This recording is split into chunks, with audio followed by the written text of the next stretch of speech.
Once upon a time, there was a country that was very small and on the whole very good. Its citizens were proud and independent and self-reliant and generally prosperous. They believed in freedom and justice and equality. But above all, they had faith. They had faith in their religion, their leaders, their country, and themselves. And of course, they were ambitious. Being proud of their country, they wanted to make it bigger. First, they conquered the savage tribes that hemmed them in. Then they fought innumerable wars on land and sea with foreign powers to the east and west and south. They won almost all the battles they fought and conquered foreign lands. It took many generations, but at last the good little country was the richest and mightiest nation in the whole wide world. Admired, respected, envied, and feared by one and all. We must remain the mightiest nation, said its leaders, so that we can ensure universal peace and make everyone as prosperous and decent and civilized as we are.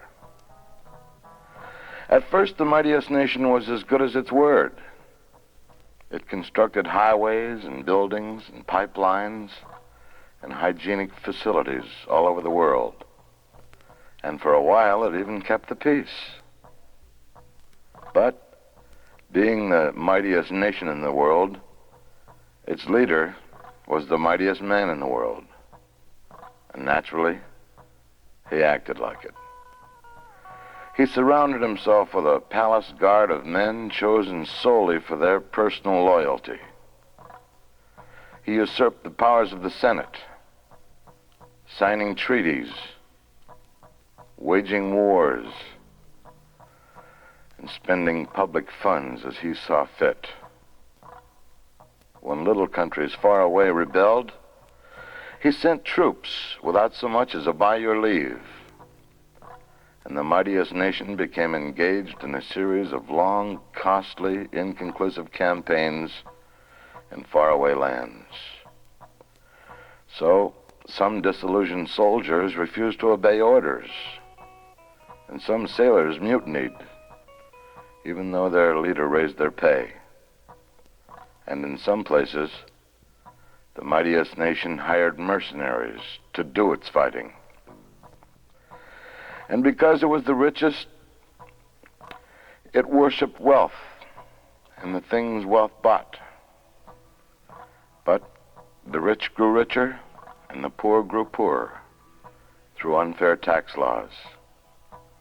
And in the capital, 1 of 5 were idle and on welfare. When the poor grumbled, they were entertained by highly paid athletes and the firing of expensive rockets into the air, which sometimes fizzled. But the poor often rioted and looted and burned in their frustrated rage. Many citizens lost faith in their old religion and turned to Oriental mysticism. And the young, wearing long hair and sandals, became Jesus freaks. Bare-breasted dancers, lewd shows, and sex orgies were increasingly common, and the currency was debased again and again to meet mounting debts. Worst of all, the citizens came to learn their leaders were corrupt, that the respected palace guard was selling favors to the rich and sending spies among the people, creating fear and distrust. So it was that the people lost faith. They lost faith in their leaders, their currency, their rockets, their postal system, their armies, their religion, their laws, their moral values, their country, and eventually themselves. And thus, in 476 A.D., Rome fell to the barbarians, and the Dark Ages settled over Western civilization.